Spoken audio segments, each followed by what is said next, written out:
عطا فرمائیں.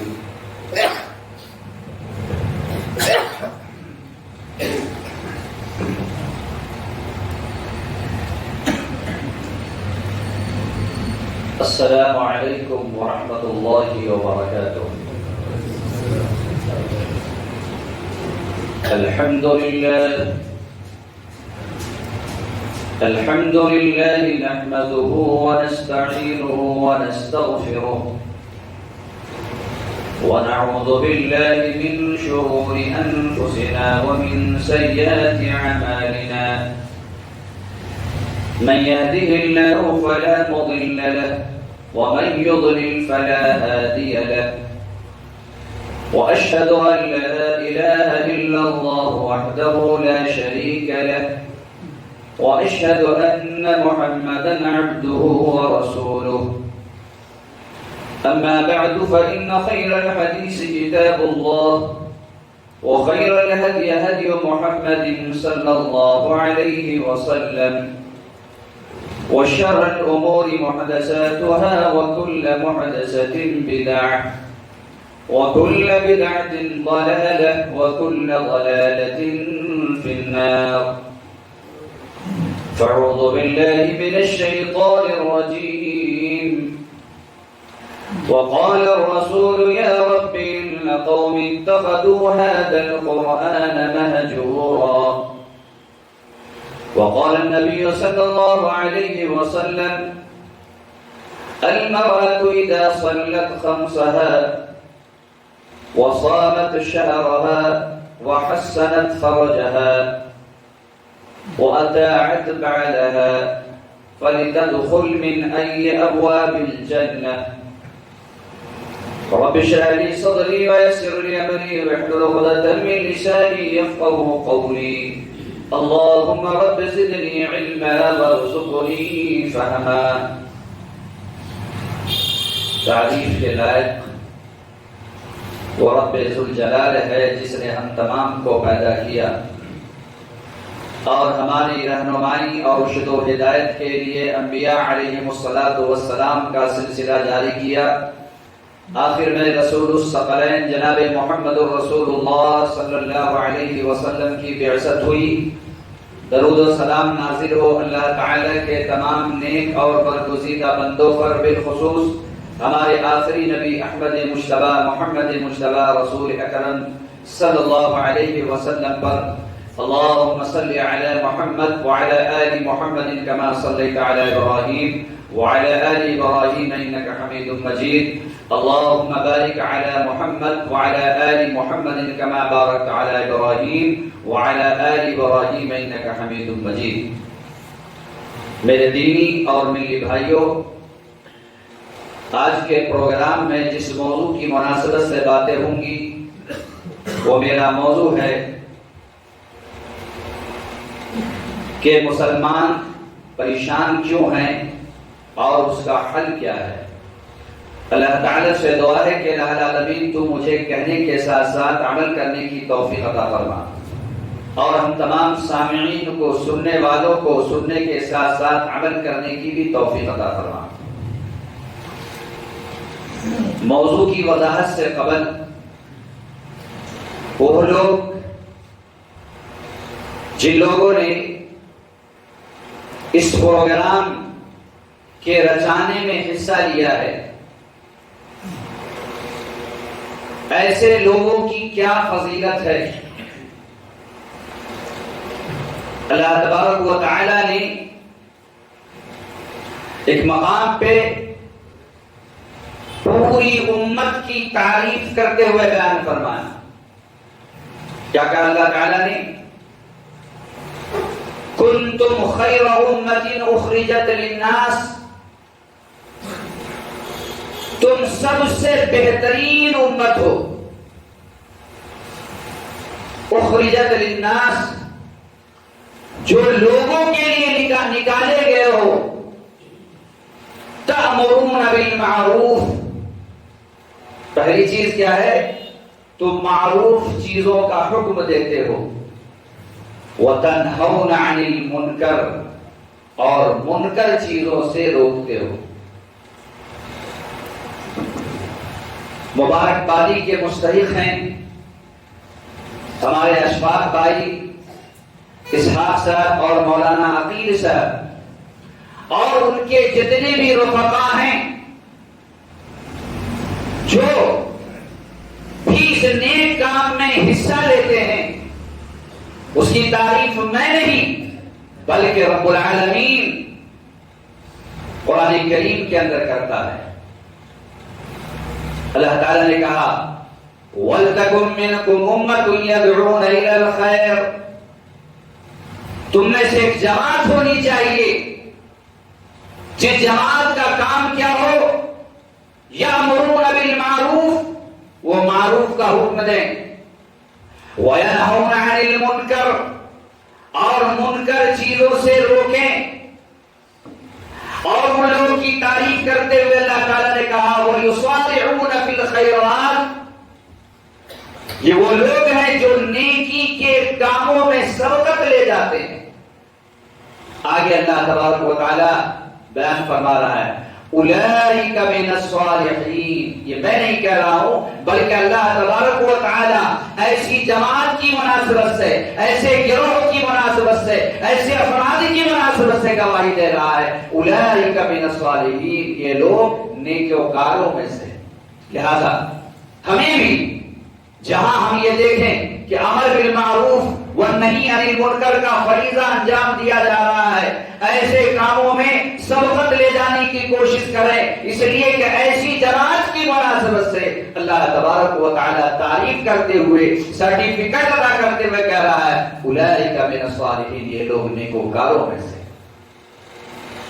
ہم اور آپ جو یہاں بیٹھے ہوئے اس مسجد کے اندر، بوری کلاں کی چھوٹی مسجد میں ہم بیٹھنے والوں کی کیا فضیلت ہے؟ شدید گرمی ہے، لائٹ کٹی ہوئی ہے، لیکن صرف اس وجہ سے بیٹھے ہوئے ہیں کہ اللہ کا پیغام سنایا جائے گا اور اس کے حبیب جناب محمد رسول اللہ صلی اللہ علیہ وسلم کے فرامین پیش کیے جائیں گے. اگر ہم صرف اسی مقصد کے تحت اس بوری کلاں کی مسجد میں بیٹھے ہوئے ہیں تو سن لیجیے ایسے لوگوں کی کیا فضیلت ہے. نبی اکرم صلی اللہ علیہ وسلم نے بیان فرمایا کہ روئے زمین کے اوپر سب سے بہترین مجلس وہ ہے جہاں پر اللہ اس کے رسول صلی اللہ علیہ وسلم کا ذکر کیا جاتا ہے. تو اس مجلس کی فضیلت دو اعتبار سے زیادہ ہے. نمبر ایک کہ یہ مجلس مسجد کے اندر جو ہے انعقاد کی گئی ہے، اور نبی اکرم صلی اللہ علیہ وسلم نے بیان فرمایا کہ روئے زمین کے اوپر سب سے بہترین جگہ وہ ہے. وہ کون سی جگہ ہے؟ مسجد ہے. اور آپ صلی اللہ علیہ وسلم نے بیان فرمایا کہ سب سے بری جگہ وہ ہے. وہ کون سی جگہ ہے؟ وہ بازار ہے. میں جمعہ کی نماز میں یہاں آیا، ماشاءاللہ مجھے بہت خوشی ہوئی کہ خطیب کے کھڑے ہونے سے پہلے مسجد فل ہو چکی تھی. عصر کی نماز میں میں نے دیکھا کہ یہ اندر کی صف، باہر کی صف اور پیچھے بھی، یعنی آگے میں بھی کچھ لوگ تھے، کچھ مختلف حضرات تھے، اور مغرب میں بھی اور عشاء میں بھی لوگوں کی تعداد ایسی نظر آ رہی ہے جیسا کہ لوگ جمعہ میں حاضر ہوتے ہیں.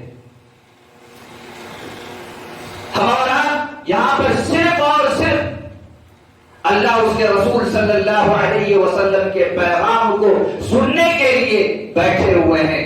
ایسے لوگوں کی مناسبت سے نبی اکرم صلی اللہ علیہ وسلم نے بیان فرمایا کہ روئے زمین کے اوپر سب سے بہترین لوگ وہ ہیں، سب سے بہترین مجلس وہ ہے جہاں پر اللہ اس کے رسول صلی اللہ علیہ وسلم کا ذکر کیا جاتا ہے، جہاں پر اللہ اس کے رسول صلی اللہ علیہ وسلم کا ذکر کیا جاتا ہے. اللہ کے خصوصی فرشتے ان تمام لوگوں کو جو درس کے اندر موجود ہوتے ہیں، پروگرام کے اندر موجود ہوتے ہیں، اپنے گھیرے میں لے لیتے ہیں. اور کب تک اپنے گھیرے میں لیے ہوتے ہیں؟ جب تک بولنے والا مقرر خطیب اپنی بات کو پیش کرتا ہے تب تک اپنے گھیرے میں لیے ہوئے ہوتا ہے. مان لیجیے مثال کے طور پر کہ کہیں پر پروگرام چل رہا ہو اور وہاں پر ہم جائیں، دیکھیں کہ ہندوستان کی جو بہترین فوج ہے، جہاں پر پروگرام چل رہا ہے، وہ لوگ بہترین فوج اپنے گھیرے میں لیے ہوئی تو ہم آ کر کے بیان کریں گے کہ ہم فلاں جگہ گئے تھے، اتنا اچھا پروگرام تھا کہ ہندوستان کی جو بہترین فوج ہے وہ اپنے گھیرے میں لیے ہوئے تھی. ہم اور آپ جہاں بیٹھے ہوئے ہیں، اللہ تبارک و تعالیٰ کی جو فوج ہے، فرشتوں کی جماعت ہم تمام کو اپنے گھیرے میں لیے ہوئے ہوئی ہے. اور بات اتنی پر ختم نہیں ہو جاتی ہے، بلکہ جب درس ختم ہو جاتا ہے، پروگرام ختم ہو جاتا ہے، وہ اللہ جو علیم بذات الصدور ہے، جو سینے کے راز سے واقف ہے، وہ اللہ فرشتوں کی جماعت سے پوچھتا ہے کہ بتلاؤ کہ میرے فلاں فلاں بندے کیا کر رہے تھے. اس مسجد میں جتنے بھی لوگ موجود ہیں، جتنی بھی خواتین موجود ہیں، ان تمام کے نام کو ان کے باپ کے نام کے ساتھ اللہ کی بارگاہ میں فرشتے پیش کرتے ہیں. وہ اللہ جو عرش کے اوپر مستوی ہے، اس کی نظر سے کوئی چیز مخفی نہیں ہے. وہ دیکھ رہا ہے کہ بوری کلا کی مسجد میں سے پروگرام چل رہا ہے، بولنے والا کون ہے، سننے والے کتنے افراد موجود ہیں، لیکن اس کے باوجود اللہ تبارک و تعالیٰ کا ایک طریقہ ہے، اللہ تبارک و تعالیٰ کی ایک سنت ہے، وہ فرشتوں کی جماعت کو بھیجتا ہے. وہ فرشتے کہتے ہیں کہ اللہ بوری کلا کی مسجد میں، چھوٹی مسجد میں درس چل رہا تھا، پروگرام چل رہا تھا، اتنے افراد موجود تھے، فلاں ابن فلاں تھے، فلاں بنت فلاں تھی. اللہ اکبر. اللہ تعالیٰ کہتا ہے کہ فرشتوں کی جماعت گواہ رہو، میں نے ان تمام کے گناہوں کو معاف کر دیا جو درس کے اندر موجود تھے. یہ کتنی بڑی فضیلت اور سعادت کی بات ہے.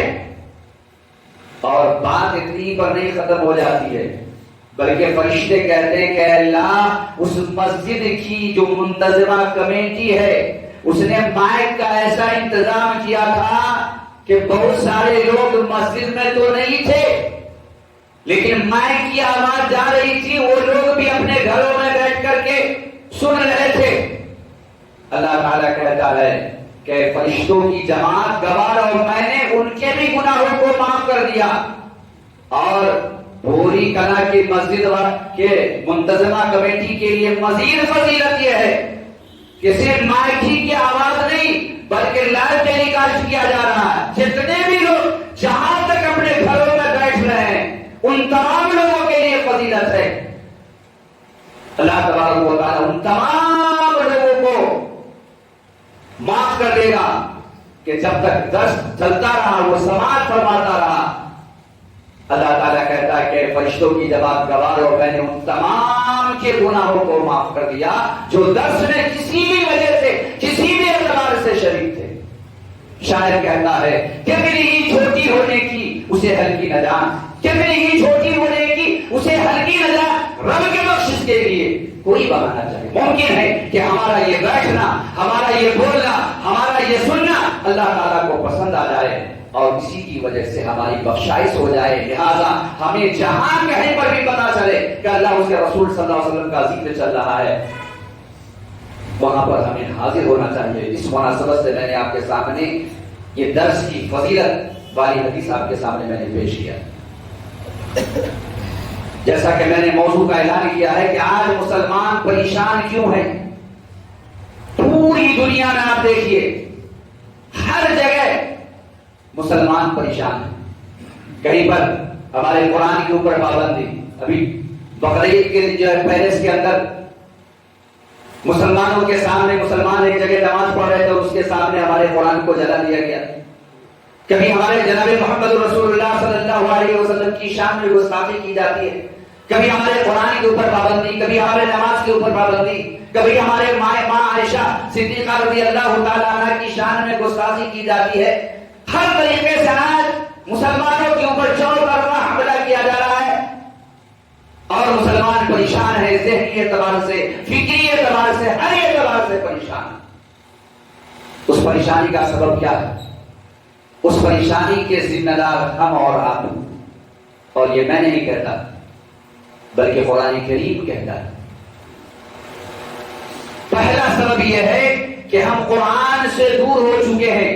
جب تک اس قرآن سے دور رہیں گے تب تک ہماری پریشانی ختم ہونے والی نہیں ہے۔ نبی اکرم صلی اللہ علیہ وسلم نے ایک حدیث کے اندر بیان فرمایا جس کے راوی حضرت عمر فاروق رضی اللہ تعالی عنہ ہے۔ نبی اکرم صلی اللہ علیہ وسلم نے بیان فرمایا ان اللہ یرفع بهذا الاقوام بهذا الكتاب اقواما، اللہ تبارک و تعالی نے اس روئے زمین کے اوپر بہت ساری قوموں کو عروج سے نوازا۔ وہ کون لوگ تھے؟ وہ قرآن کے پڑھنے والے تھے، وہ قرآن کی تلاوت کرنے والے تھے، وہ قرآن کے مطابق زندگی گزارنے والے تھے۔ وَيَدَعُ بِهِ قَوْمٌ آخَرِينَ، اور بہت ساری قوموں کو اللہ تبارک و تعالیٰ نے رسوا کیا، ذلیل کیا۔ وہ کون لوگ تھے؟ وہ تارک قرآن تھے، وہ قرآن کے چھوڑنے والے تھے۔ شاعر کہتا ہے وہ زمانے میں معزز سے مسلمان ہو کر، وہ زمانے میں معزز سے مسلمان ہو کر آج ہم خار ہیں تارک قرآن ہو کر۔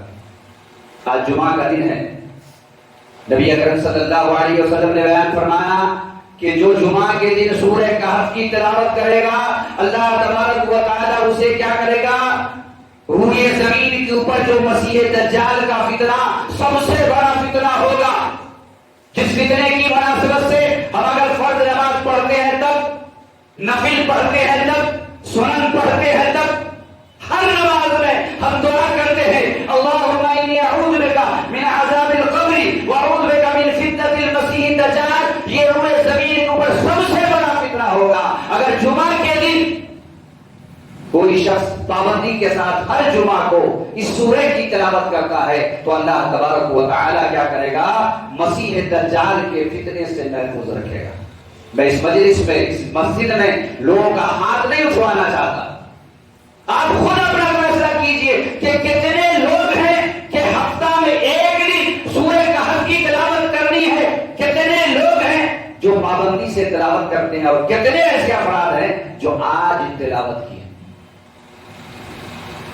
کتنے ایسے افراد ہیں جو روزانہ مختص کیے ہوئے ہیں کہ ہم قرآن کریم کے کچھ حصہ کو پڑھیں گے۔ شاید باید ایسے لوگ ہوں گے جو روزانہ 24 گھنٹے میں مختص یہ ہوں گے کہ ہم جو ہے قرآن کریم کو پڑھیں گے اور وہ پابندی کے ساتھ پڑھیں گے۔ جب تک ہم اس کتاب سے دور رہیں گے تب تک دنیا میں جو آپ حالات دیکھ رہے ہیں مسلمانوں کے ویسے ہی حالات رہیں گے، اور جب ہم اس کتاب سے قریب ہو جائیں گے، جب ہم اس کتاب کو اپنا اوڑھنا بچھا لیں گے تب اللہ تبارک و تعالیٰ کیا کرے گا؟ ہمیں دنیا کے اندر سرخرو کرے گا۔ لہذا ہمیں عزم کرنا چاہیے، ارادہ کرنا چاہیے کہ روزانہ جو کچھ بھی توفیق ہوگی قرآن کریم میں سے مختص کریں گے۔ 2 آیات ہو، 10 آیات ہو، 1 رکوع ہو، جو بھی توفیق ہو روزانہ مختص کر لیں۔ آج کیا ہے؟ ہم اپنے بچے کو اسکول، کالج، یونیورسٹی ہر جگہ پڑھاتے ہیں، مذہب اسلام اس سے منع نہیں کرتا ہے۔ جیسا کہ جمعہ کے خطبے میں آپ کے سامنے باتیں آئی تھی عورتوں کی تعلیم کی مناسبت سے، اور آپ جانتے ہیں کہ اگر آپ تورات کو اٹھا کر کے دیکھیں گے تو تورات میں پہلا چیپٹر اور پہلا لفظ علم کی مناسبت سے نہیں ہے۔ انجیل کا اگر چیپٹر اٹھا کر کے دیکھیں گے تو انجیل کا پہلا چیپٹر اور پہلا لفظ جو ہے تعلیم کی مناسبت سے نہیں ہے۔ لیکن مذہب اسلام یعنی جناب محمد رسول اللہ صلی اللہ علیہ وسلم اپنی امت کے سامنے جو پیغام لے کر کے آ رہے ہیں، اور اللہ تبارک و تعالیٰ نے جناب محمد رسول اللہ صلی اللہ علیہ وسلم کے اوپر سب سے پہلی وحی میں پہلا لفظ جو نازل کیا وہ کوئی اور لفظ نہیں تھا، وہ کیا تھا؟ اقرا۔ وہ کیا تھا؟ اقرا، پڑھو۔ سچر کمیٹی کی رپورٹ نے اس بات کو ثابت کر دیا کہ ہم جو ہے دنیاوی تعلیم کے اعتبار سے بھی ہم سب سے پیچھے ہیں۔ یہاں پر جتنی بھی قومیں ہیں ان تمام قوموں سے ہم جو ہے دنیاوی تعلیم کے اعتبار سے بھی پیچھے ہیں، اور دینی تعلیم کے اعتبار سے بھی ہم پیچھے ہیں۔ تو قرآن کریم نے اس امت کو تعلیم، علم حاصل کرنے کو کہا ہے، تو مذہب اسلام اس بات سے منع نہیں کرتا ہے کہ آپ اپنے بچے کو ڈاکٹر نہ بنائیں، انجینئر نہ بنائیں، سب کچھ بنائیں، لیکن پہلے آپ ان کے عقیدہ کو مضبوط کیجیے. جب آپ اپنے بچوں کے عقیدہ کو مضبوط کر لیں گے، دنیا کے کسی بھی یونیورسٹی میں بھیجیں گے انہیں خطرہ نہیں رہے گا. آج کیا ہے، ہم صبح اور شام مکاتب کے اندر اپنے بچے کو بھیج دیتے ہیں اور سمجھتے ہیں کہ ہماری یہ ڈیوٹی ختم ہو گئی.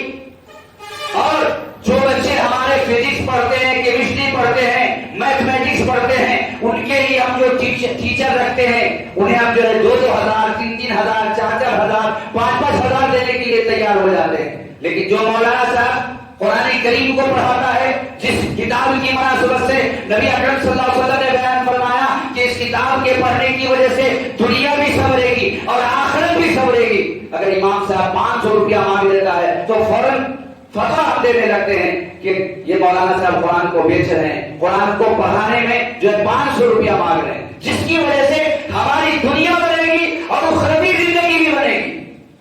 یہ کیا ہے؟ قرآن سے بے رغبتی کی یہ دلیل ہے.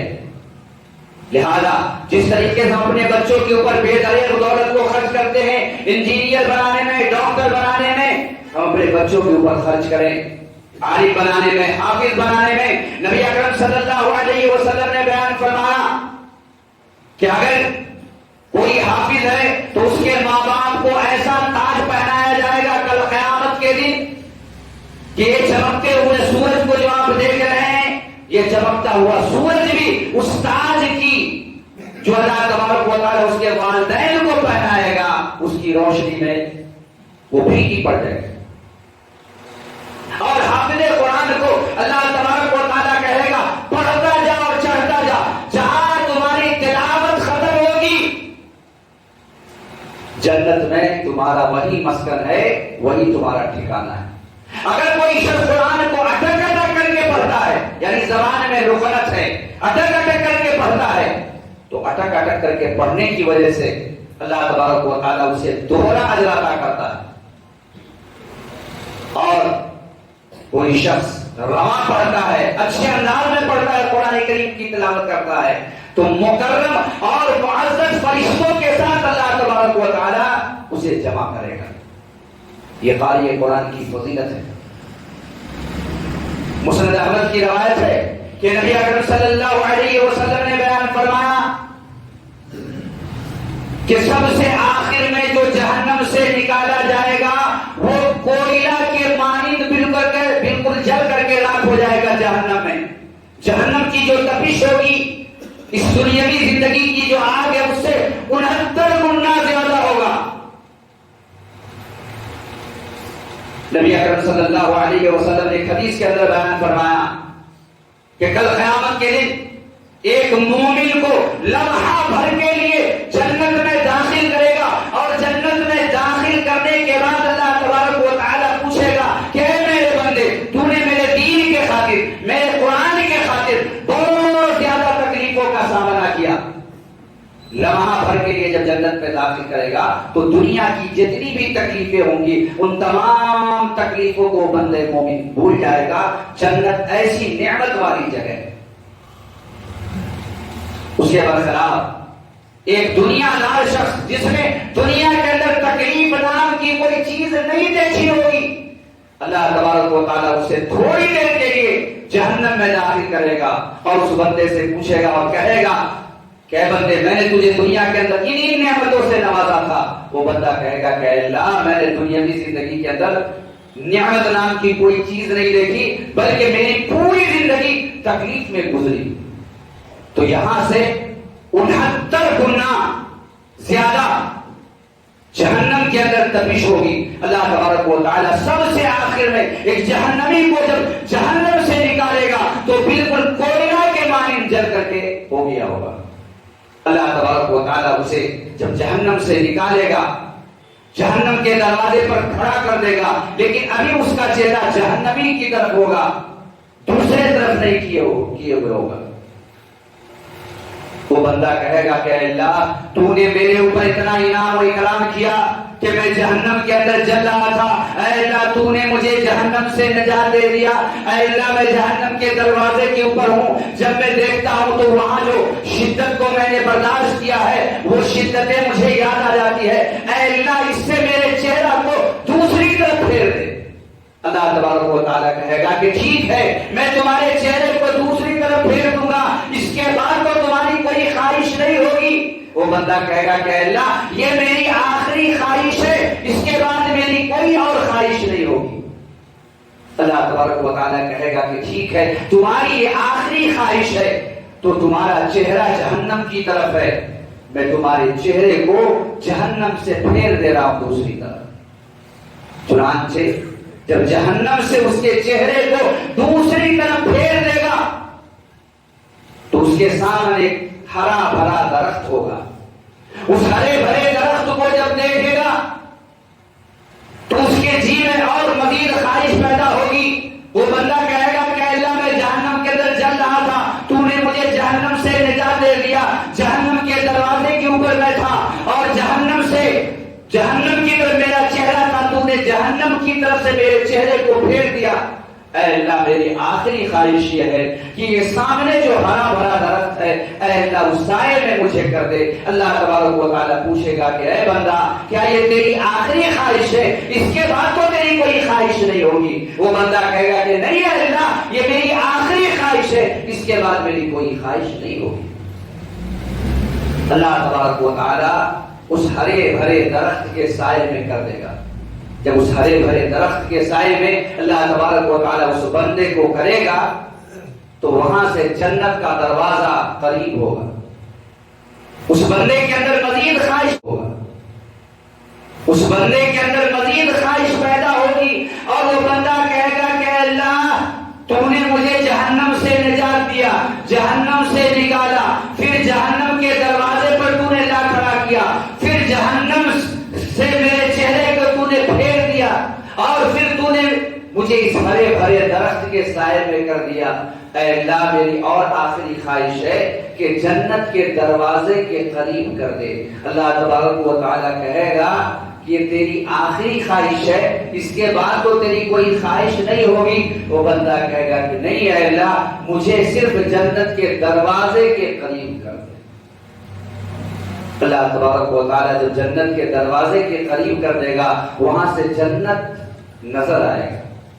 پھر اس بندے کے جی میں یہ پیدا ہوگی کہ باہر سے جنت اس طرح نظر آ رہی ہے، کاش کہ میں اندر جا کر کے دیکھتا۔ نبی اکرم صلی اللہ علیہ وسلم نے بیان فرمایا وہ جنت کی مناسبت سے ما عین رأت ولا اذن سمعت ولا خطر علی قلب بشر، وہ جنت جس جنت کو کسی آنکھ نے نہ دیکھا، کسی کان نے نہ سنا اور کسی انسان کے دل کے اندر بھی یہ بات پیدا نہیں ہو سکتی ہے کہ جنت ایسی اور ویسی ہوگی۔ وہ جنت کے دروازے کے قریب جب کر دے گا تو بندہ خواہش کرے گا کہ کاش کہ مجھے اس جنت میں سے مجھے کچھ نہیں دیا جاتا، صرف جنت میں داخل کر دیتا۔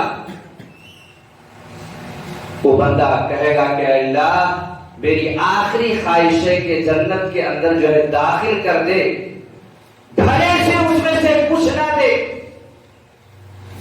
اللہ تبارک و تعالیٰ پوچھے گا کہ کیا یہ تیری آخری خواہش ہے؟ وہ بندہ کہے گا کہ ہاں اللہ یہ میری آخری خواہش ہے۔ اللہ تعالیٰ کہے گا اس کے بعد تو کوئی تیری اور خواہش نہیں ہوگی؟ وہ کہے گا کہ نہیں۔ اللہ تبارک و تعالیٰ جب جنت میں داخل کرے گا، داخل کرنے کے بعد اللہ تعالیٰ کہے گا کہ یہ جنت جو دیکھ رہے ہو یہ تمہارے حصے کی جنت ہے، اور سنو یہی جنت نہیں بلکہ اس سے 10 گنا اور۔ اتنا جب سنے گا تو بندہ کہے گا کہ اے اللہ تو مجھ سے مذاق نہیں کر رہا ہے۔ اس جملے کو جب سنے گا اللہ تبارک و تعالی تو اللہ تبارک و تعالی مسکرائے گا۔ کیوں؟ اس لیے کہ اس بندے کو یقین نہیں آ رہا ہوگا کہ یہ جنت میری ہے اور اس سے 10 گنا مزید میرے حصے کی جنت ہے۔ تو وہ بندہ کہے گا اے اللہ کیا تو مجھ سے مذاق تو نہیں کر رہا ہے؟ اس بندے کہ جواب کو سننے کے بعد اللہ تبارک و تعالیٰ ہنسے گا۔ نبی کریم صلی اللہ علیہ وسلم اس حدیث کو بیان کرتے ہوئے بیان فرما رہے ہیں، مسکرا رہے ہیں، اور اب آپ صحابہ کرام سے سوال کر رہے ہیں کہ صحابہ کی جماعت تم کیوں نہیں پوچھ رہے ہو کہ میں اس حدیث کو بیان کرتے ہوئے، اس بات کو بیان کرتے ہوئے میں کیوں ہنس رہا ہوں، میں کیوں مسکرا رہا ہوں؟ تو صحابہ کرام نے پوچھا کہ آپ کے مسکرانے کی وجہ کیا ہے؟ نبی اکرم صلی اللہ علیہ وسلم نے بیان فرمایا کہ جس انداز سے میں نے مسکرایا ہے اسی انداز سے اللہ تبارک و تعالیٰ اس بندے کے جواب کو سن کر کے مسکرائے گا، اس لیے میں مسکرا رہا ہوں۔ اور اس حدیث کے راوی حضرت عبداللہ بن مسعود رضی اللہ تعالیٰ عنہ ہے۔ حضرت عبداللہ بن مسعود رضی اللہ تعالیٰ عنہ بیان فرما رہے ہیں، اور بیان فرماتے وہ بھی مسکرا رہے ہیں، تو اپنے ساتھیوں سے بیان کرتے ہوئے کہہ رہے ہیں کہ تم لوگ مجھ سے کیوں نہیں پوچھتے ہو کہ میں کیوں مسکرا رہا ہوں؟ تو آپ کے ساتھیوں نے کہا کہ آپ کیوں مسکرا رہے ہیں؟ تو حضرت عبداللہ بن مسعود رضی اللہ تعالیٰ عنہ نے بیان فرمایا کہ اس بات کو بیان کرتے ہوئے میں نے نبی اکرم صلی اللہ علیہ وسلم کو اسی طریقے سے مسکراتے ہوئے پایا، اور نبی اکرم صلی اللہ علیہ وسلم نے بیان فرمایا کہ اللہ تبارک و تعالیٰ اسی انداز سے مسکرائے گا، اسی وجہ سے میں بھی مسکرا رہا ہوں۔ اللہ اکبر۔ وہ سب سے آخری جنتی جنت کے اندر ایک ایسی عمارت کو دیکھے گا جو عمارت سب سے زیادہ خوبصورت ہوگی۔ وہ بندہ پوچھے گا کہ اللہ یہ کن لوگ کی عمارت ہے؟ جواب ملے گا یہ قاری قرآن، قرآن کی جو تلاوت کرتے ہیں، قرآن کو جو پڑھتے ہیں، ایسے لوگوں کا جو ہے یہ مسکن ہے اور یہ ٹھکانہ ہے۔ بعض اسلاف کی مناسبت سے باتیں آتی ہیں کہ جب ان کا انتقال ہونے لگا، اس دنیا سے رحلت فرمانے لگے، تو ان کے رشتہ داروں نے آنسو بہانا شروع کیا، تو انہوں نے کہا کہ آنسو بہانے کی ضرورت نہیں ہے، سنو میں نے اس کونے کے اندر، گھر کے اس گوشے کے اندر میں نے اتنا قرآن ختم کیا ہے، میں نے گھر کے اس گوشے کے اندر اتنا قرآن ختم کیا ہے، میں نے گھر کے اس گوشے کے اندر اتنا قرآن ختم کیا ہے، اس لیے تم گھبراؤ نہیں، گھبرانے کی ضرورت نہیں۔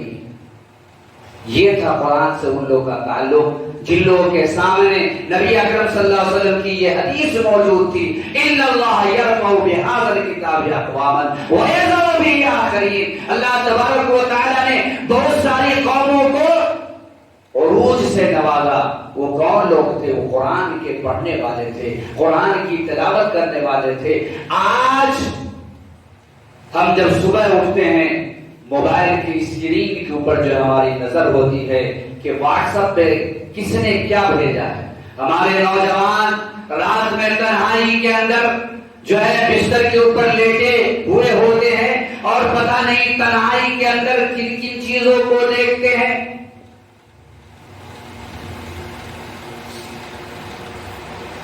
یہ کیا ہے؟ موبائل کے اوپر تضییع اوقات کرنا ہے، اپنے اوقات کو برباد کرنا ہے۔ نبی اکرم صلی اللہ علیہ وسلم نے بیان فرمایا، ابھی آپ نے جنتیوں کی فضائل کی مناسبت سے کئی ایک روایت کو سنا، یہاں تک کہ قرآن کریم کی ایک آیت میں اللہ تبارک و تعالیٰ کہتا ہے ما تشتہی الانفس وتلذ الاعین۔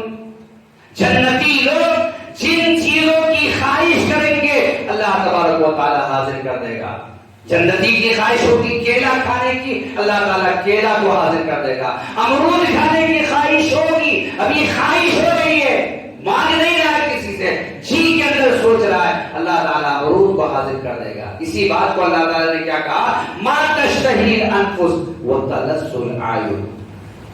جنتی لوگ جن چیزوں کی خواہش کریں گے اللہ تعالیٰ ان چیزوں کو حاضر کر دے گا۔ یہ جنتیوں کا مقام و مرتبہ ہے۔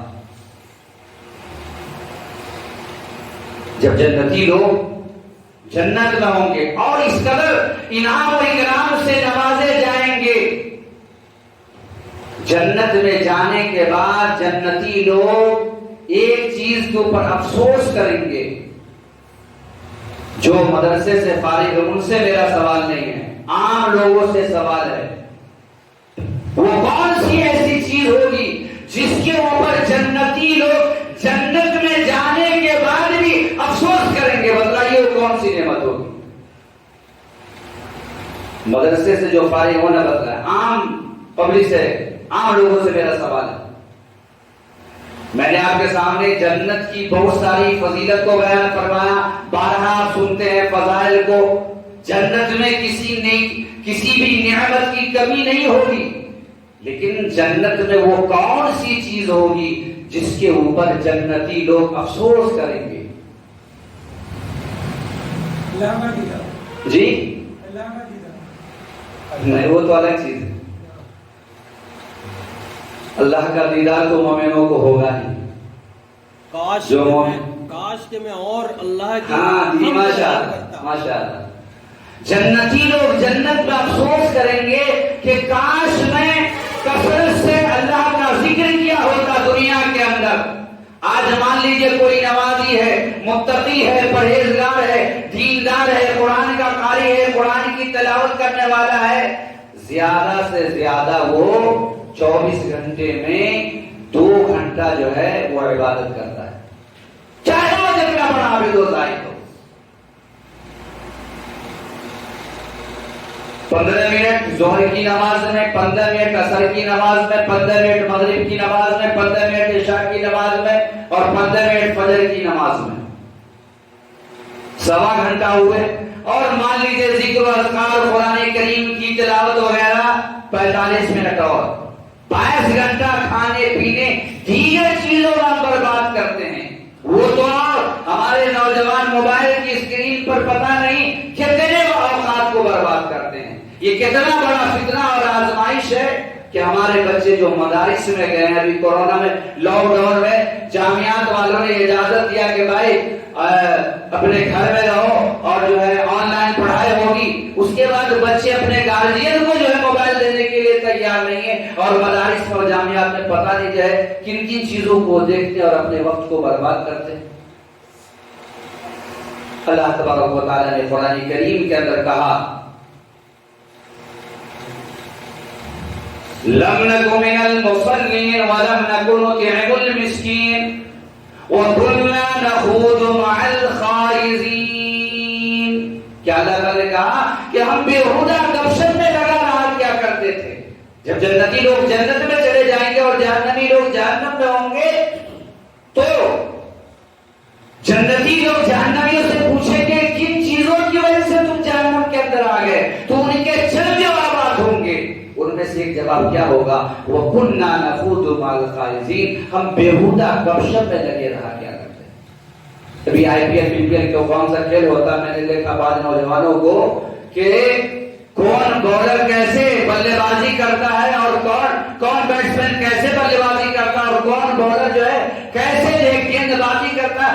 ایک ایک گیند کو 3 گھنٹہ تک جو ہے دیکھتا رہتا ہے اور وہاں سے ہٹتا نہیں۔ لیکن جہاں کہیں پر بھی اللہ اس کے رسول کی بات سننے کی بات آتی ہے، وہاں پر جو ہے نوجوان غائب نظر آتے ہیں۔ اگر غائب نظر آتے ہیں تو وہ وَكُنَّا نَخُوضُ مَعَ الْخَائِضِينَ، ہم قیامت کے دن افسوس قبر کریں گے، جنت میں جانے کے بعد بھی افسوس کریں گے کہ ہم جو ہے بےہودہ گپ شپ میں لگا رہا کیا کرتے تھے۔ کاش کہ میں اپنے رب کو اور مزید یاد کیا ہوتا تو جنت کے اندر جو ہے مزید نعمتوں سے اللہ تبارک و تعالی نوازتا۔ تو ہم عزم کریں آج سے کہ ہم قرآن سے اپنے تعلقات کو استوار کریں گے،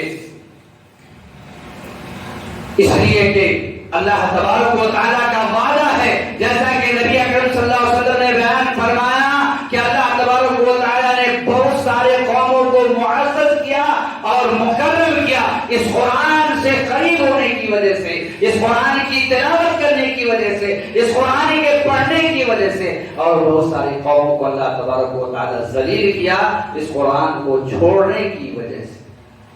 اسی بات کو کل قیامت کے دن جناب محمد رسول اللہ صلی اللہ علیہ وسلم رب کی بارگاہ میں بطور شکایت پیش کرے گا، جیسا کہ میں نے آپ کے سامنے سورہ فرقان کی آیت کی تلاوت کی۔ وقال الرسول یا ربی، رسول کہیں گے رسول اللہ صلی اللہ علیہ وسلم اپنے رب کے سامنے شکایت کریں گے، یا ربی، اے میرے رب، ان قوم اتخذوا هذا القرآن مہجورا، اے اللہ میرے قوم نے اس قرآن کو چھوڑ دیا۔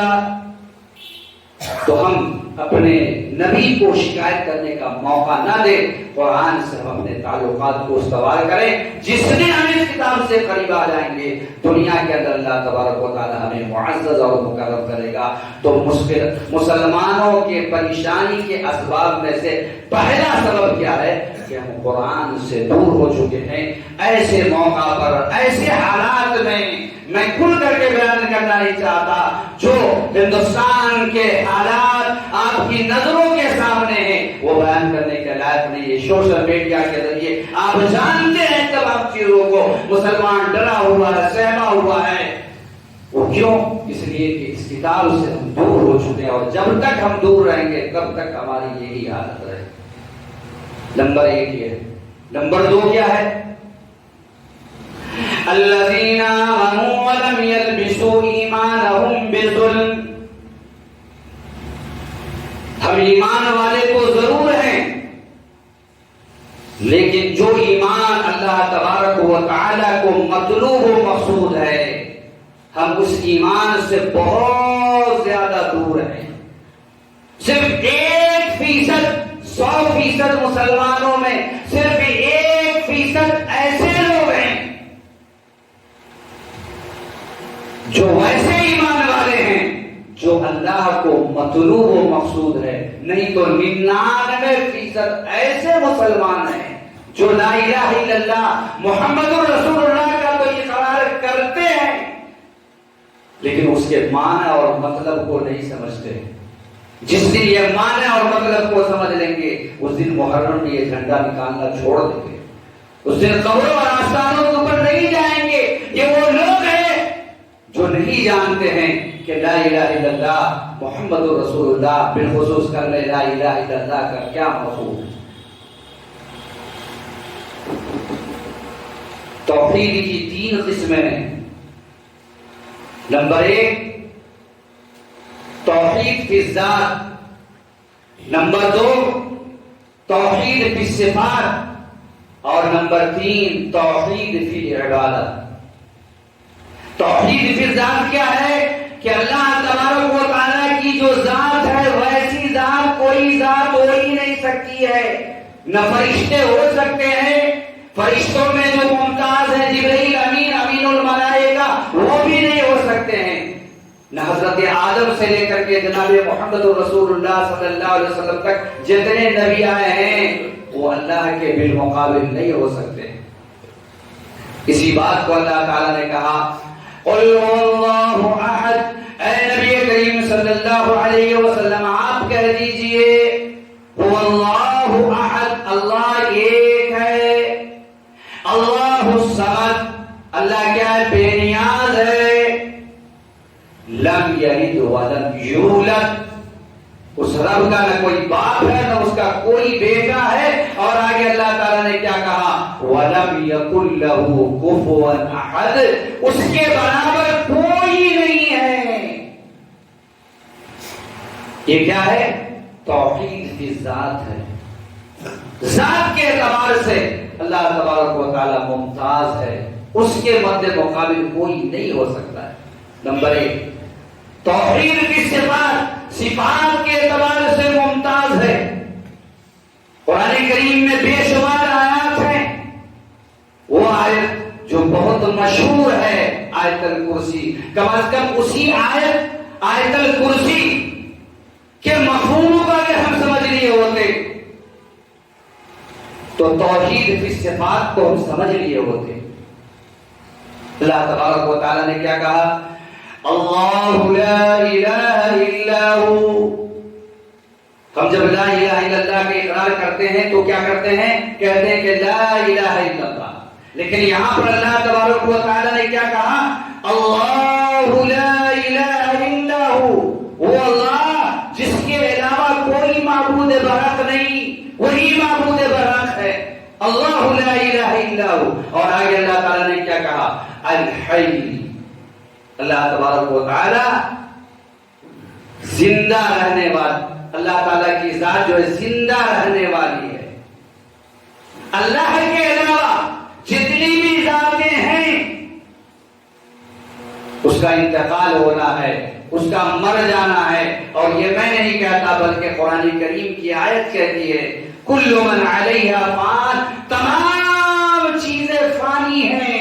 وَيَبْقَى وَجْهُ رَبِّكَ ذُو الْجَلَالِ وَالْإِكْرَامِ، اگر باقی رہنے والی کوئی ذات ہے تو اللہ تبارک و تعالیٰ کی ذات ہے.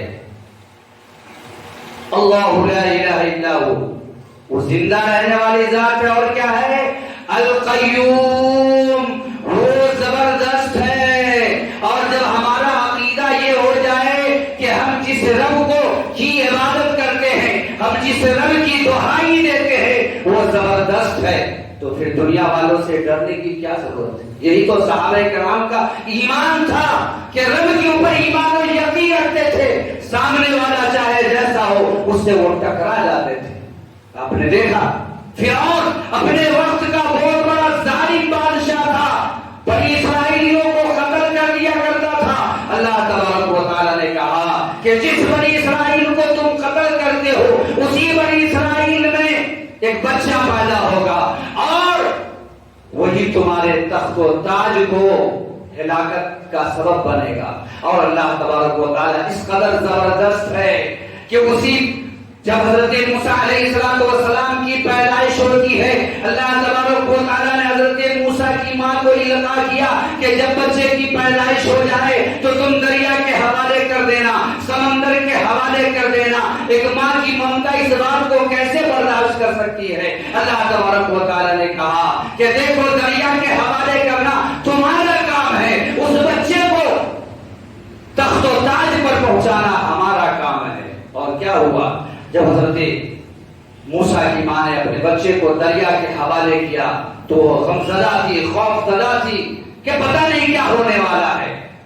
اور جس تخت کے اندر، جس صندوقچہ کے اندر اس کی ماں نے رکھا تھا، وہ صندوقچہ فرعون کے محل سے بالکل قریب سے گزرتا ہوا جا رہا تھا. فرعون نے دیکھا اور جو ہے اس صندوقچہ کو جب لایا گیا تو بچہ جو ہے بہت خوبصورت تھا. فرعون کے ذہن کے اندر یہ بات آئی ہو نہ ہو وہی وہ بچہ ہو جس کی مناسبت سے نجومیوں نے مجھے باخبر کیا تھا. لیکن اللہ تبارک و تعالیٰ نے اس کے ذہن کو پھیر دیا. بیوی نے کہا کہ یہ تو یہ بچہ ہے، اس کو کیا پتا ہے کہ جو ہے اس کے سامنے آپ انگارہ رکھیں گے اور ہیرا اور جواہرات رکھیں گے تو یہ ہیرا اور جواہرات کو ترجیح نہ دیتے ہوئے یہ انگارہ کو اپنے منہ میں لے لے گا. کہا کہ ٹھیک ہے تو لاؤ انگارہ اور جو ہے اسی کے مثل کوئی اور چیز لاؤ. جب حضرت موسیٰ کے سامنے رکھا گیا تو ہیرا اور جواہرات جو اسی کے مثل تھا اس کو چھوڑ کر کے انگارے کو لے لیتے ہیں اور زبان آپ کی جل جاتی ہے، جس کی وجہ سے جو ہے آپ کی زبان میں پوری زندگی دخلت رہتی ہے. اور یہ دعا کرتے ہیں رب اشرح لی صدری ویسر لی امری، اے اللہ میرے زبان کے اندر جو گرہ ہے اے اللہ تو میرے گرہ کو کھول دے. اور اس طریقے سے حضرت موسیٰ علیہ السلام کی پرورش اور پرداخت فرعون کے گھر میں ہوتا ہے. حضرت موسیٰ کی ماں جو ہے فرعون سے جو ہے پیسہ بھی وصولتی ہے، لبا واقع میں اس میں جانا نہیں چاہتا.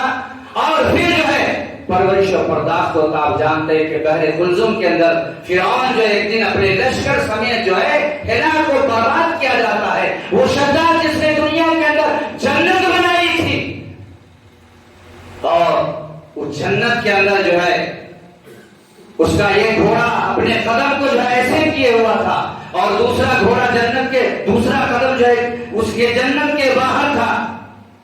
اور اسی درمیان اللہ تبارک و تعالیٰ نے ملک الموت کو کہا کہ جو اس کی روح کو قبض کرو. ملک الموت سے اللہ تبارک و تعالیٰ نے پوچھا کہ کیا تم اتنے لوگ کا جو ہے روزانہ جو ہے روح نکالتے ہو، کبھی تمہیں جو ہے افسوس ہوا؟ کہا کہ ہاں اللہ، دو موقع پر مجھے جو ہے غم لاحق ہوا اور میں سوچا کہ کاش کہ ایسا نہیں ہوتا. کہا کہ وہ دو موقع کون سا ہے؟ کہا کہ ایک وہ موقع کہ جب ایک کشتی کے اوپر ایک بچہ بہ رہا تھا، ایک کشتی کے اوپر جب ایک بچے کی ولادت ہوئی اور ایسے موقع پر اے اللہ تو نے کہا کہ اس بچے کی ماں کی روح کو نکال لے، تو ایسے موقع پر مجھے بہت ملال آیا کہ یہ بچہ کیسے اس کی پرورش اور پرداخت ہوگی۔ بلاشبہ اللہ تبارک و تعالیٰ نے اس بچے کی پرورش اور پرداخت کی، اور اللہ تبارک و تعالیٰ نے کہا کہ دوسرا کون سا موقع ہے؟ کہا کہ جب شداد نے جنت بنوائی اور اپنے جنت کے اندر جانا چاہتا تھا اور اپنے گھوڑے کو بالکل پہنچا دیا تھا، اور اس کا ایک قدم جو ہے بالکل جنت کے قریب تھا، داخل ہونے والا تھا، اور دوسرا قدم جنت کے باہر تھا، تو نے کہا کہ اسی پوزیشن میں اس کی روح کو نکال لے۔ میں نے روح کو نکال دیا۔ افسوس آیا کہ کاش کہ اپنے جنت میں داخل ہو جاتا۔ کئی سال کی محنتوں کے بعد اس نے جنت کو تیار کیا تھا۔ اللہ تبارک و تعالیٰ نے کہا کہ اے ملک الموت، کیا تم جانتے ہو کہ وہ بچہ جس کی پرورش اور پرداخت اور جس کی پیدائش سمندر کے تخت کے اوپر ہوا تھا، وہی وہ بچہ ہے جو بعد میں شداد بنا اور جس نے اپنی خدائی کا دعویٰ کیا؟ تو بڑے بڑے ظالم آئے، اللہ تبارک و تعالیٰ نے اسے نیست و نابود کیا۔ ہمیں آج اپنے اس روٹھے ہوئے رب کو منانا چاہیے۔ اگر ہم نے اس رب کو پہچان لیا جس کی صفت کیا ہے؟ القیوم، وہ زبردست ہے، اس ذات کے بالمقابل کوئی ذات آ ہی نہیں سکتی۔ آپ جانتے ہیں مثل مشہور ہے، اللہ تعالیٰ کے یہاں دیر ہے اندھیر نہیں ہے۔ تو ہم جو ہے اپنے رب سے اپنے تعلقات کو استوار کریں، مضبوط کریں۔ الحی القیوم۔ آگے اللہ تبارک و تعالیٰ نے کیا کہا؟ لا تأخذه سنة ولا نوم، اسے نہ اونگ آتی ہے نہ نیند آتی ہے۔ لہو ما فی السماوات وما فی الارض۔ آج دنیا والے کہہ رہے کہ یہ خطہ میرا، یہ خطہ میرا، یہ خطہ میرا ہے۔ اللہ تبارک و تعالیٰ کہہ رہا کہ لہو ما فی السماوات وما فی الارض، آسمان میں جو کچھ ہے اور زمین میں جو کچھ ہے، اللہ تعالیٰ کہہ رہا ہے کہ اسی رب کا ہے۔ لہو ما فی السماوات وما فی الارض۔ نبی اکرم صلی اللہ علیہ وسلم نے بیان فرمایا کہ کل قیامت کے دن اللہ تبارک و تعالی دنیا کے تمام لوگوں کو اپنی ایک مٹھی میں جمع کرے گا، اور مٹھی میں جمع کرنے کے بعد کہے گا کہ این الجبارون این المتکبرون، کہاں ہے دنیا میں سرکشی کرنے والے لوگ، اور کہاں ہے دنیا میں اپنی بڑائی جتانے والے لوگ؟ اس وقت کوئی نہیں آئے گا۔ تو ہم جو ہے اپنے اس رب کے اوپر جو یقین رکھتے ہیں، لہو ما فی السماوات وما فی الارض، آسمان بھی اسی رب کا ہے، زمین بھی اسی رب کا ہے۔ اور جس طریقے سے اللہ تبارک و تعالیٰ نے بحر قلزم کے اندر فرعون کو ڈبا دیا، اور ڈبونے کے بعد اللہ تبارک و تعالیٰ نے کیا کہا؟ ان الارض یرثها عبادی الصالحون، یہ زمین کیا کرتا اللہ تبارک و تعالیٰ؟ اپنے نیک بندوں کو وراثت میں دیتا ہے۔ جس طریقے سے فرعون ظلم کر رہا تھا، اور اس ظلم و استبداد سے اللہ تبارک و تعالیٰ نے حضرت موسیٰ کو اور پوری بنی اسرائیل کو نجات دیا، اور فرعون کے ڈوبنے کے بعد اس زمین کے وارث کون ہوئے؟ جو ایمان والے تھے، جو حضرت موسیٰ کے اوپر ایمان لانے والے تھے۔ اگر دنیا میں حالات اس طرح ہو جائے تو ہمیں خوف زدہ نہیں ہونا چاہیے، اس لیے کہ اللہ تعالیٰ کا یہ وعدہ ہے ان الارض یرثها عبادی الصالحون، کہ زمین کے جو وارث ہوں گے وہ میرے نیکوکار بندے ہوں گے۔ ہم نیک نہیں ہیں، ہمارا اعمال ویسا نہیں ہے جیسا اللہ تبارک و تعالیٰ چاہتا ہے۔ لہو ما فی السماوات وما فی الارض یعلم ما بین ایدیہم وما خلفہم، وہ مستقبل کی چیزوں کو بھی جانتا ہے، ماضی کی بھی چیزوں کو بھی جانتا ہے۔ یعلم ما بین ایدیہم وما خلفہم ولا یحیطون بشیء من علمہ الا بما شاء، اور اللہ تبارک و تعالیٰ کے علم میں سے کوئی چیز اپنے احاطہ میں نہیں لا سکتا ہے، اتنا ہی جتنا کہ اللہ تعالیٰ چاہ لے۔ وَلَا يَئُودُ حِفْظُهُمَا، اور وہ آسمان کے اوپر ہے، عرش کے اوپر مستوی ہے، لیکن اس کی بادشاہت میں جو چیزیں ہیں اس کی حفاظت سے وہ تھکتا نہیں ہے۔ وَلَا يَئُودُ حِفْظُهُمَا وَهُوَ الْعَلِيُّ الْعَظِيمُ، اور وہ کیا ہے؟ بلند و بالا ہے اور وہ زبردست۔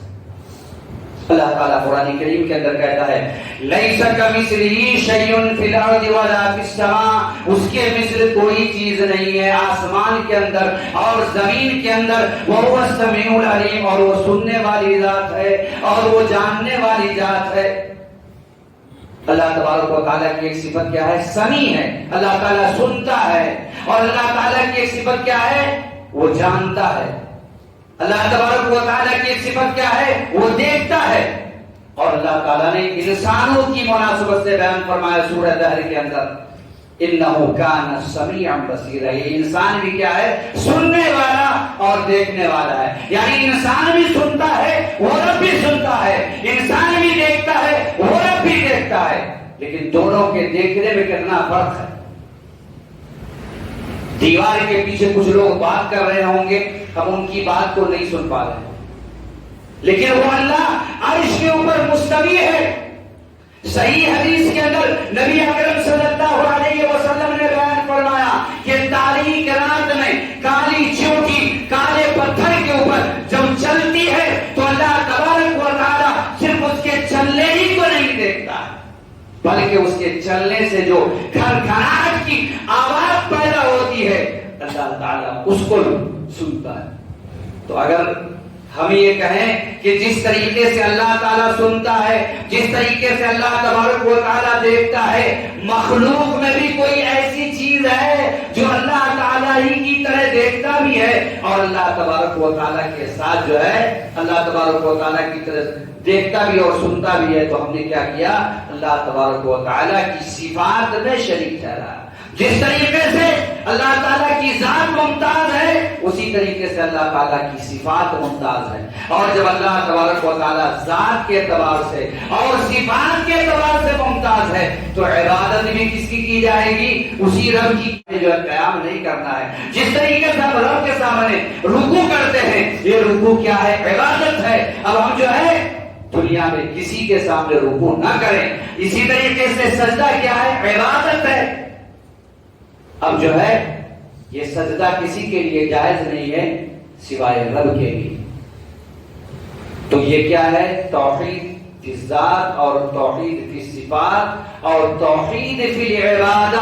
یعنی عبادت کی جتنی بھی قسمیں ہیں وہ اللہ تبارک و تعالیٰ کے لیے خاص ہے. جس بات کو اللہ تعالیٰ نے اس آیت میں بیان فرمایا، الذین آمنوا ولم یلبسوا ایمانہم، وہ لوگ جو ایمان والے ہیں، توحید خالص والے ہیں. اور آگے اللہ تعالیٰ نے کیا کہا کہ جو اپنے ایمان کے ساتھ ظلم کو ملاوٹ نہیں کرتے. یہ ظلم کیا چیز ہے؟ صحابہ کرام رضوان اللہ علیہم اجمعین نے کہا کہ اللہ کے نبی صلی اللہ علیہ وسلم ہم میں سے کون ہے جو ظلم نہیں کرتا ہے؟ کچھ نہ کچھ تو ظلم ہو ہی جاتا ہے.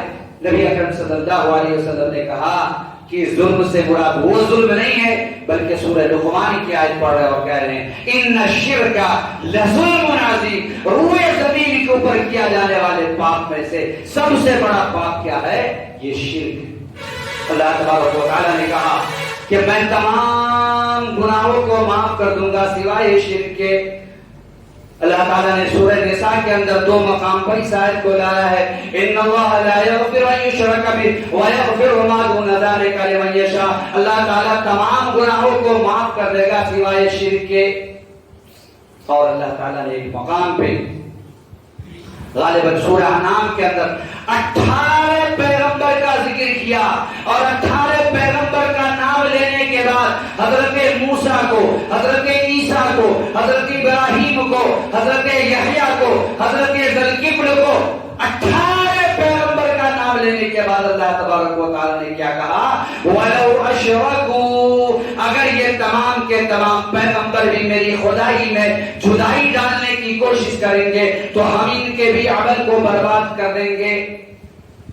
اور تو اور جناب محمد رسول اللہ صلی اللہ علیہ وسلم کے مقام و مرتبہ سے کون واقف نہیں؟ آپ جانتے ہیں کہ میدان محشر میں ہم تمام کے تمام پریشان ہوں گے.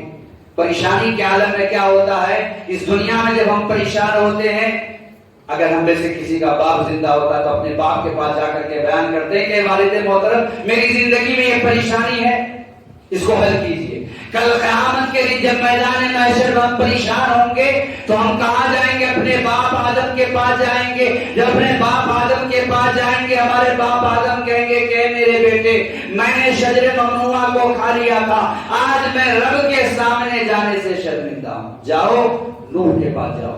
حضرت نوح کے پاس جب ہم لوگ جب پہنچیں گے، امتیں جب پہنچیں گی حضرت نوح کہیں گے کہ میں نے اپنے مشرک لڑکے کے حق میں دعا کی تھی، آج میں اپنے رب کے سامنے جانے سے شرمندہ ہوں۔ بتلائیے کہ حضرت نوح علیہ السلام ایک دو دن نہیں، آج ہم ایک دن دعوت کا کام کر لیتے سوچتے بہت بڑا احسان کر رہے ہیں۔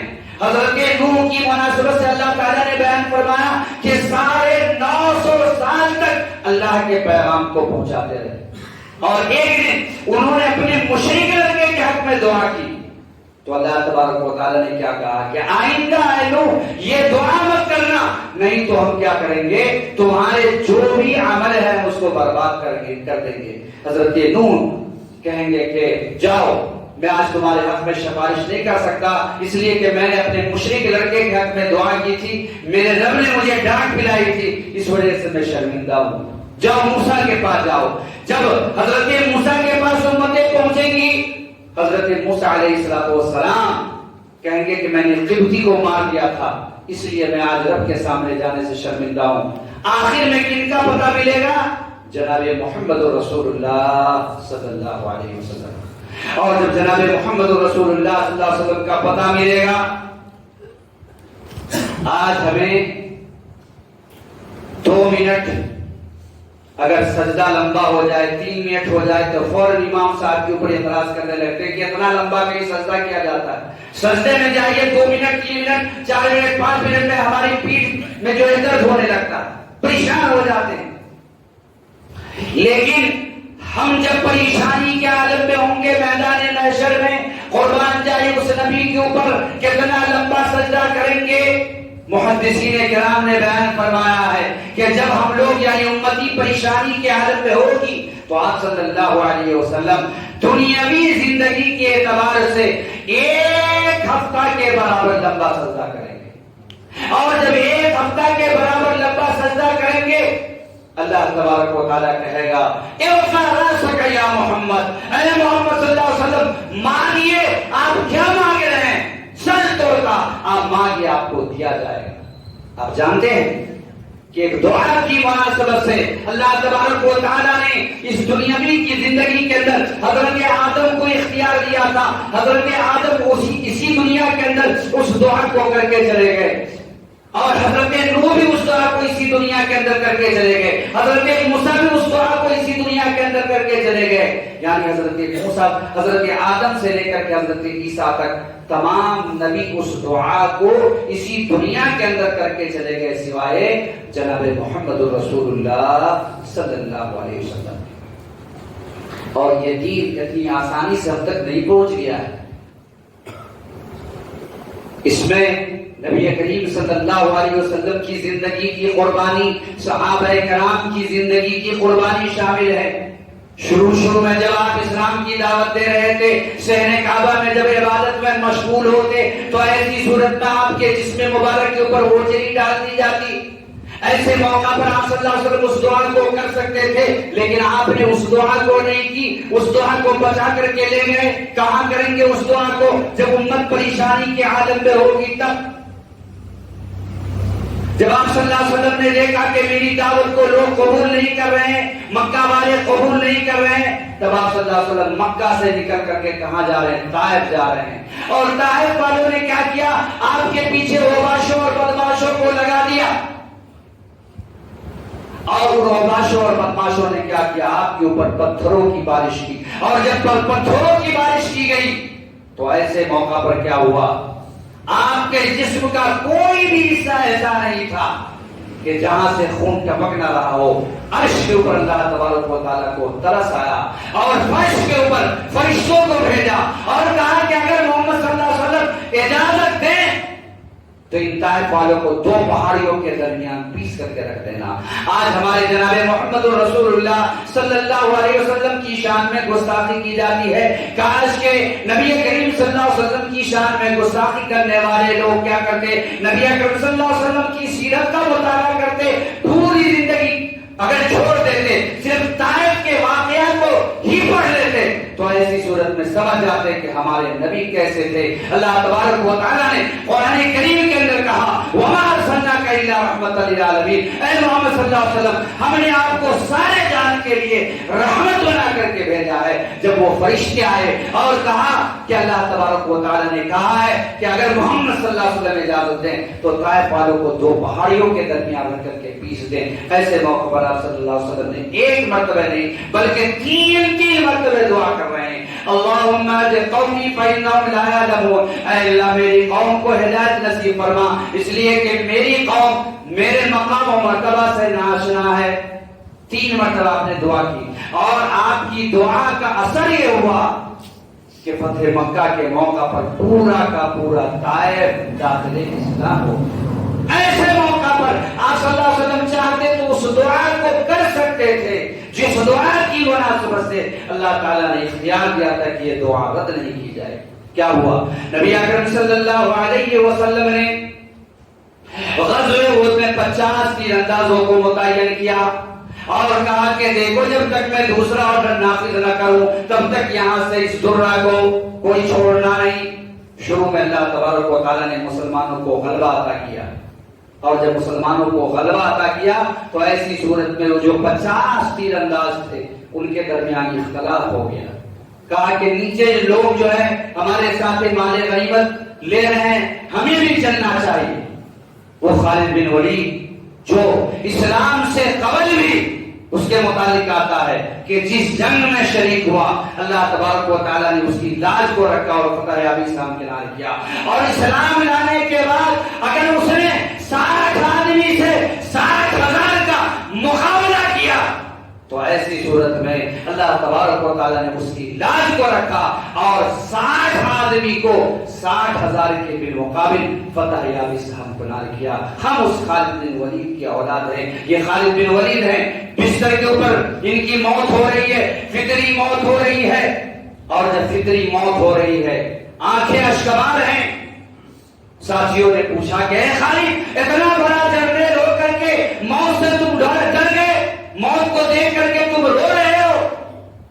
کہا کہ خالد اس وجہ سے نہیں رو رہا ہے کہ خالد موت کو دیکھ کر کے نہیں رو رہا ہے، بلکہ خالد کے رونے کی وجہ ہے کہ اتنا بڑا جنرل ہونے کے بعد، اتنے مارکا کو سر کرنے کے بعد کئی مرتبہ میں نے اپنے آپ کو جھونک دیا دشمنوں کے بالمقابل تاکہ میں شہادت سے ہمکنار ہو جاؤں، لیکن میں رو رہا ہوں کہ اللہ تبارک و تعالیٰ نے شہادت میرے حصے میں نہیں لکھا ہے۔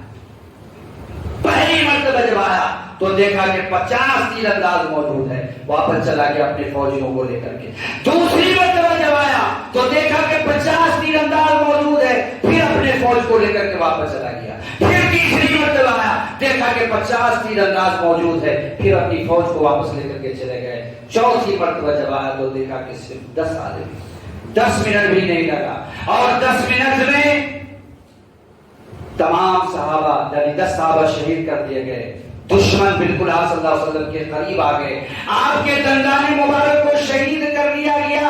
ایسے موقع پر آپ صلی اللہ علیہ وسلم اس دعا کو کر سکتے تھے، لیکن آپ صلی اللہ علیہ وسلم اس دعا کو بچا کر کے لے گئے، اور میدان محشر میں جہاں پر ہم پریشان ہوں گے، جہاں پر آپ صلی اللہ علیہ وسلم کی امتیں پریشان ہوں گی، وہاں پر آپ صلی اللہ علیہ وسلم اپنے سر کو سجدہ میں رکھ دیں گے۔ اللہ تبارک و تعالیٰ کہے گا ارفع رأسک یا محمد، اے محمد صلی اللہ علیہ وسلم مانگیے کیا مانگتے ہیں؟ آپ صلی اللہ علیہ وسلم کہیں گے رب اغفر لامتی، اے اللہ میں اپنی امتیوں کی بخشائش کے لیے دعا کر رہا ہوں۔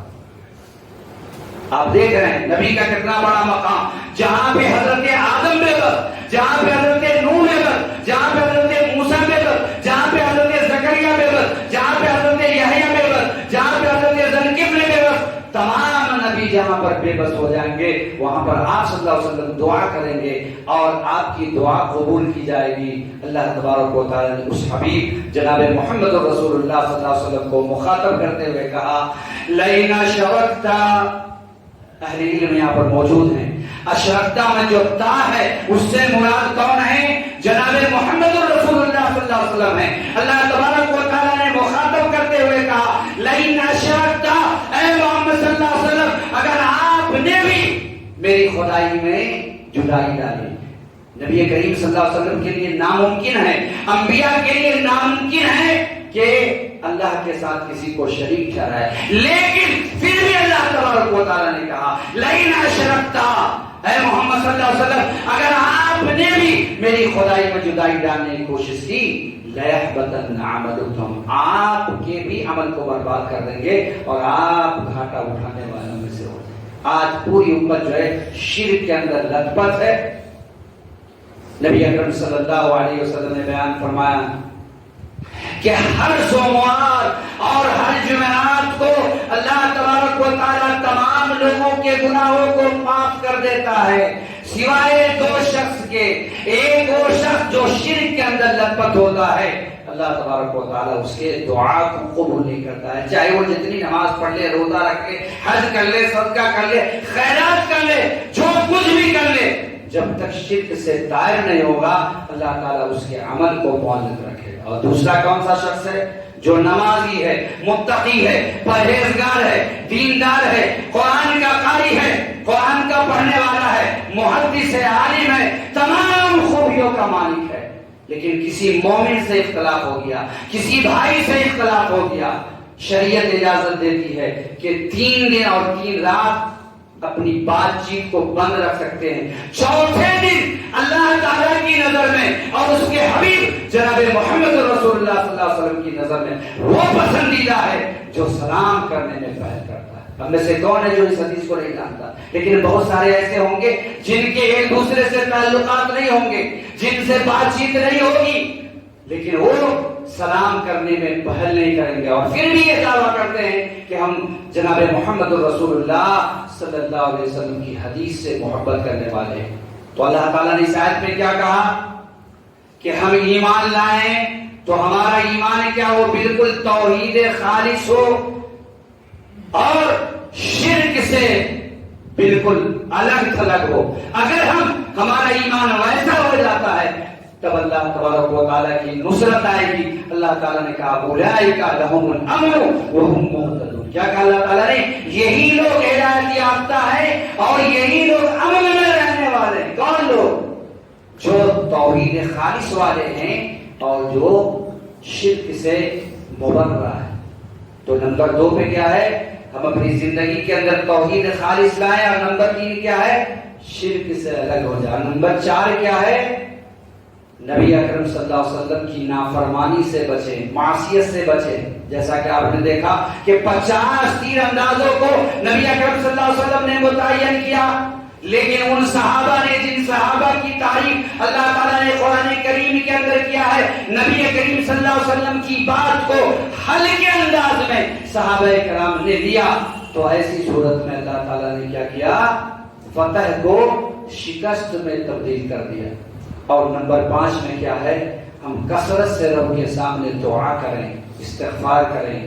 یہ انبیاء کی سنت ہے۔ حضرت آدم کے اوپر جب مصیبت آئی تو انہوں نے دعا کی، جب حضرت نوح کے اوپر مصیبتیں آئیں تو انہوں نے دعا کی، حضرت موسیٰ کی زندگی میں جب مصیبتیں آئیں تو انہوں نے دعا کی۔ اور نبی اکرم صلی اللہ علیہ وسلم کے متعلق آتا ہے کہ جب آسمان کے بگڑتے ہوئے حالات کو دیکھتے، جب دیکھتے کہ آسمان ابر آلود ہو رہا ہے، تو آپ صلی اللہ علیہ وسلم مسجد میں چلے جاتے عبادت کر۔ آج ہمیں مسجد میں آنے کی توفیق نہیں ہوتی، تو ہم کثرت سے دعا کریں۔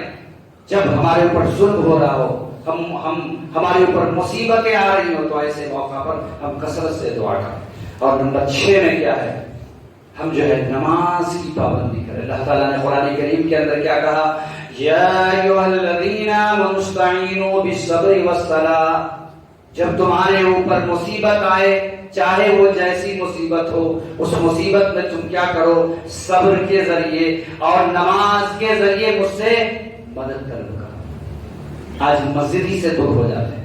آج ہم یا تو عید بقرعید میں نظر آتے ہیں، یا تو جنازہ کی نماز میں نظر آتے ہیں، یا تو جمعہ نظر آتے ہیں، اور 5 وقت نمازیوں کی تعداد کتنی ہے یہ آپ خود جو ہے محاسبہ کر سکتے ہیں۔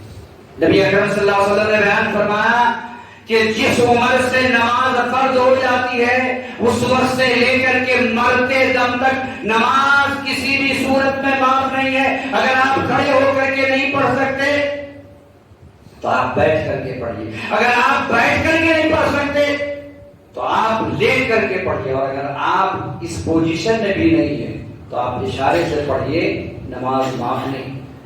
آپ بخاری اٹھائیے, ترمذی اٹھائیے, ابن ماجہ اٹھائیے, حدیث کی تمام کتابوں کو اٹھائیے. ایک نماز کا ذکر ہے جس نماز کا نام کیا ہے؟ صلاۃ الخوف. جس نماز کا نام کیا ہے؟ صلاۃ الخوف, خوف والی نماز. یہ خوف والی نماز کون سی نماز ہے؟ کہ جب دشمن آپ کے مد مقابل ہو, تیروں کی بوچھار چل رہی ہو, بم داغے جا رہے ہوں, گولیوں کے دھماکے کیے جا رہے ہوں, ایسے موقع پر جب دشمن آپ کے مد مقابل ہو تو نبی اکرم صلی اللہ علیہ وسلم نے بیان فرمایا کہ ایک جماعت دشمن سے مقابلہ کرے گی اور دوسری جماعت امام کے پیچھے نماز پڑھے گی وقت ہو جانے کے بعد, یعنی میدان جنگ میں بھی نماز معاف نہیں. نبی اکرم صلی اللہ علیہ وسلم یہ آخری جملہ جو کہا تھا وہ کیا ہے؟ الصلاۃ الصلاۃ وما ملکت ایمانکم.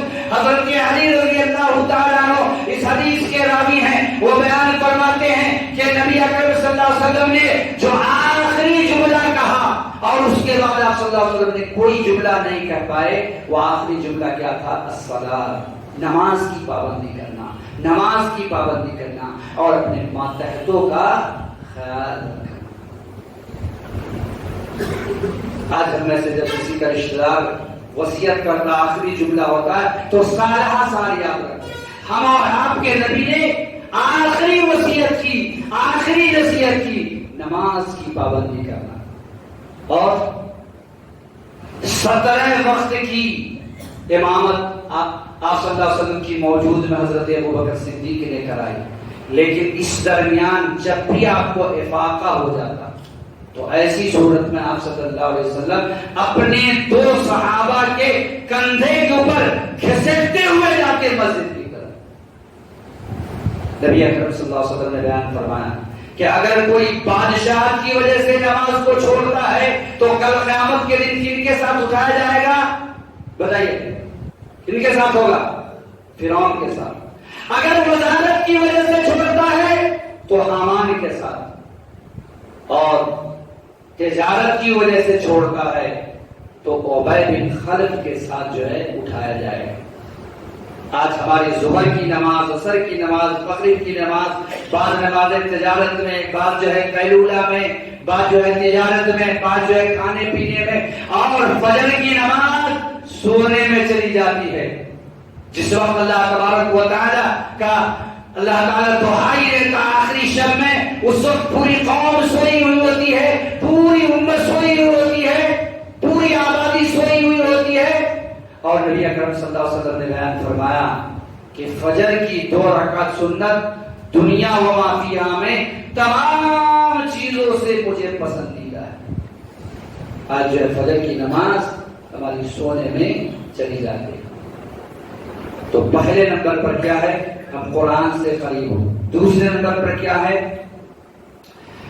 ہم ایمان لائیں اور توحید خالص کو سمجھیں اور شرک سے ہم بچیں.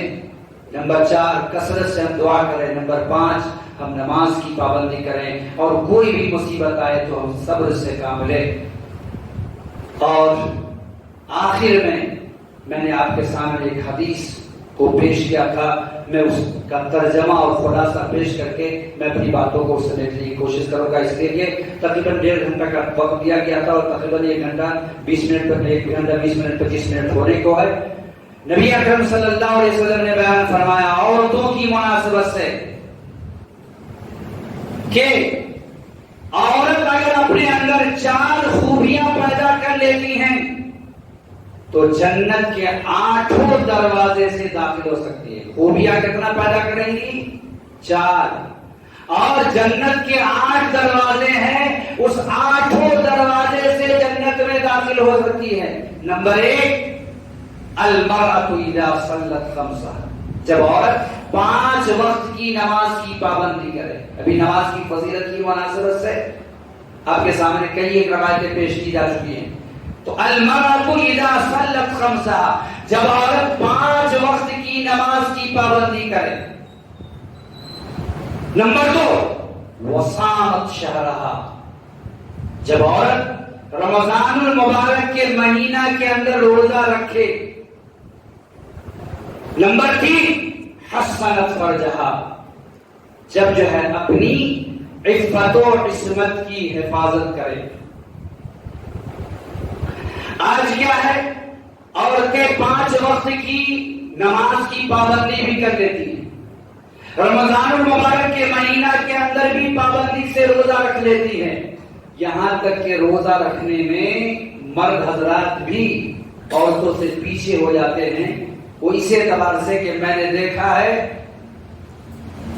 بعض بزرگ خواتین کو کہ رمضان مبارک کے مہینہ کے بعد جو مہینہ تھا شوال کے جو 6 روزہ ہوتے ہیں، فرض روزہ رکھنے کے بعد ان 6 روزے جو نفلی 6 روزے ہیں، ان 6 روزوں کو بھی پابندی کے ساتھ رکھتی ہیں. یہاں تک کہ مرد حضرات یہ سمجھتے ہیں کہ یہ روزہ صرف عورتوں کے لیے خاص ہے. تو عورت رمضان مبارک کے مہینہ کے اندر بھی روزہ رکھ لیتی ہے اور نوافل روزہ بھی رکھتی ہے، اس میں بھی پاس ہو جاتی ہے. وہ حسنت فرجها. اور نمبر 3 اپنی